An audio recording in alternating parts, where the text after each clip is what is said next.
We're going to the moon. We carry a harpoon. Censoring no whale, retell tall tales. Anyway, from Futurama. I found, I fancy myself a bit of a science buff, astrology buff, space. Find the show a whole lot of interesting. Some people don't. Some people are like, I don't think like that. But why not? Because we're going back to the moon, baby. Eventually, hopefully. NASA just put out their video a few months ago, stating that by 2024 they plan to go back to the moon and stay, which is great. I think it can be doable, but it's just a matter if there's going to be the political will and the funding to do so. That's always a sticking point. NASA. People give them a lot of shit, but the thing is, NASA has to work with the political reality of one one presidential term having the money to do what they want to do, and then next thing you know, another president comes in and cuts the budget all to hell. Because I want to be a Mr. Fiscal President, except when it comes to giving tax breaks to my rich buddies and shit like that. And people like Dick Cheney say, well, deficits don't matter.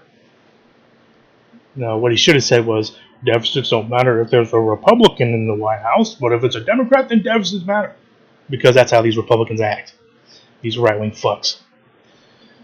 Anywho, so what you see behind me is a picture of the completed BFR behind me in Boca Chica, Texas, that SpaceX has recently set up shop in. And it looks like a small, sort of situation for now, but it's going to grow. That's sort of a prediction from me. Of course it's going to grow. It's going to be a big fucking facility there. I'd say definitely within 10 to 20 years. You have some people who went to the presentation last night. They got there extra early so they can run their YouTube channels. They run their YouTube streams and whatnot.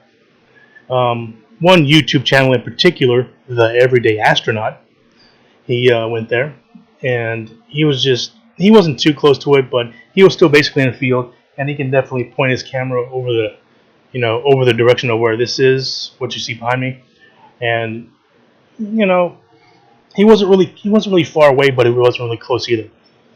Down the road, that's going to be pretty much not going to be allowed. They're going to have security concerns in the future, of course, as they should, because it's going to be a huge, fucking big facility way down the road. But for the time being, him and other people can sort of get access that way right before a presentation. Just shoot a little video for the channel, whatever, which is cool. It's nice because you're seeing this stuff move, so quickly with SpaceX. And SpaceX and Elon Musk has done a hell of a job lighting a fire under the asses of the people who work in the aerospace industry, NASA, getting them really going. Of course, there are other concerns too, like China and other countries. They're wanting to go to the moon too, so that kind of plays into it as well. International politics, as always. But SpaceX has played a pretty big part in it, especially with the technology that he made these rocket boosters which retroactively land standing up, and most of them have actually worked. That's astounding. Really, it is. It's an engineering feat. It really is. And people like another YouTuber. His name is Thunderfoot, and Foot spelled with 2 zeros, not two O's. But he's like, I listened to one of his videos, and it's like, oh well, this is just a neat trick. I'm like, you dumb motherfucker, this is more than just a neat fucking trick. You about to call him a dumb twat, like fucking dickweed. It's just a neat trick.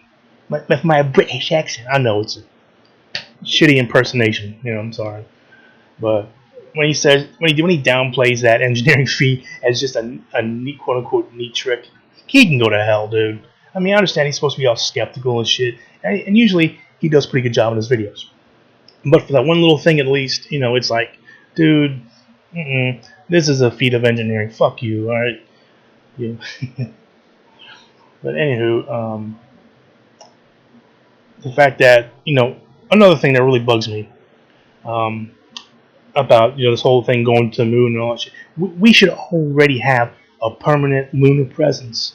It does. I mean, it doesn't necessarily have to be like, excuse me, it doesn't necessarily have to be like a huge, gigantic sort of, million people, whatever. But really, if Reagan didn't cut the funding back in the early '80s, we would probably have some permanent people on the fucking moon right now, or at least semi-permanent, to where every 6 months, every 2 years, or every year, or whatever, people can be, or crews can be rotated off the lunar surface, and a new crew can be put onto the surface, so they can, still keep, expanding the base and growing it to the point to where you can have people who can permanently stay. The reason you want to rotate crews like that initially, possibly, is due to the radiation exposure that the people up there will actually experience. So you want to build the base to the point to where you can have people that can permanently stay there and be relatively not that impacted by radiation exposure from either the sun or from deep space sources. I mean, aside from making sure they have enough food, enough water, enough air, enough entertainment, recreation, of course. You gotta make sure that they're protected from the radiation, which I think is one of the biggest fucking threats there is. Because it's a big threat because you don't really see it or be affected by it. The closest thing we can sort of detect as humans with radiation like that, or high energy, you know, radiation like that, is like when you're really like people who are really high altitude, or even astronauts. They'll close their eyes, and occasionally they'll get a flash in their eyeballs even though their eyes are closed. It's because a cosmic ray is actually shot from a far location, shot all that distance, and gone through their eyeball, hit a water molecule or something like that, and it caused it to give off a brief flash of light inside their eyeball. And that's the radiation that they could detect by their eye, but of course there's probably a lot more shooting through their body. They're just not able to detect it that way.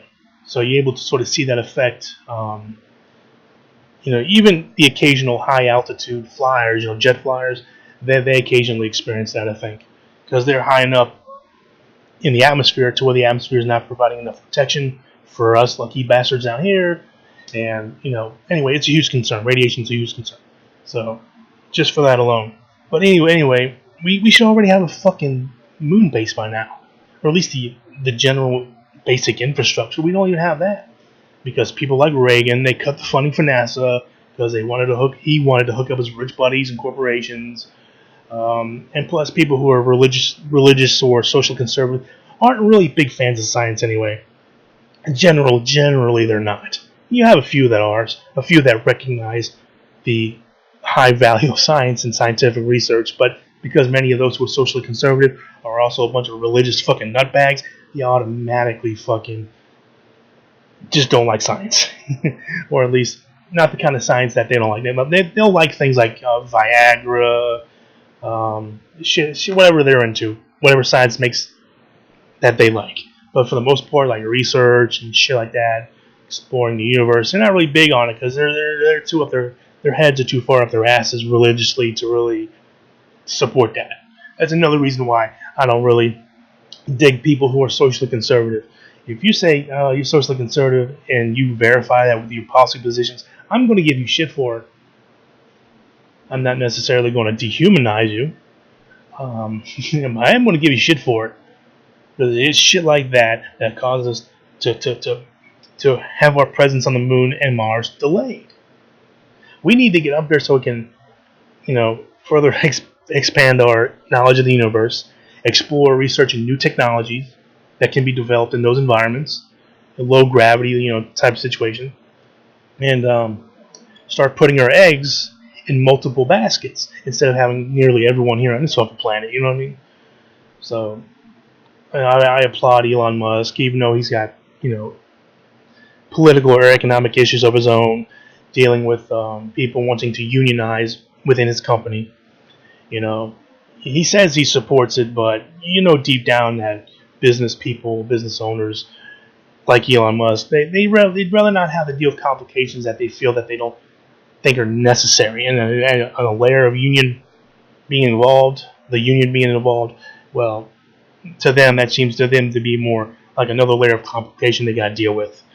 At least that's how they see it. But the thing is, unions provide more stability for a company than not. A happy worker is a productive worker, and a happy worker is happy when they know their interests are protected and they're just not going to be dealt with in an at-will type manner. But anywho, no system is perfect. Nothing is, right? But things seem to go better when a company is unionized and the workers have a say in how things are ran, or at least how they get treated. But anyway, so aside from that, I applaud Elon Musk for what he's trying to do, really kicking everyone into high gear that's in the aerospace industry, and NASA, pretty much, I think, forcing NASA to come out with that video. Hey, in 2024, we're going back to the moon and we're staying. Which is, it may be possible. I think it'll probably be closer to, say, not 2030, but maybe like 2026, 2027, maybe. Because we can get people to the moon. That's no big deal. We can get them there pretty much safely, land them on the moon. The problem is keeping them alive while they're on the lunar surface. That's the trick. And I live up here way in Ohio. I wish I could have gone down there and just I wouldn't ask no questions. I just if I live, say, somewhere like in Lubbock, Texas, or somewhere in the south, I'd probably drive down there. Be like a little 6-hour excursion. But me driving from Ohio to Texas for this, that's beyond my means right now. Not financially, but just time constraints. But anywho, at the end of this video here, I want to thank all of my wonderful patrons for helping me out, throwing me a few bucks. Really appreciate that, guys. And as always, if you have any questions, comments, concerns, leave them in the comments section below. Love hearing from you. And with that, as always, thanks for watching.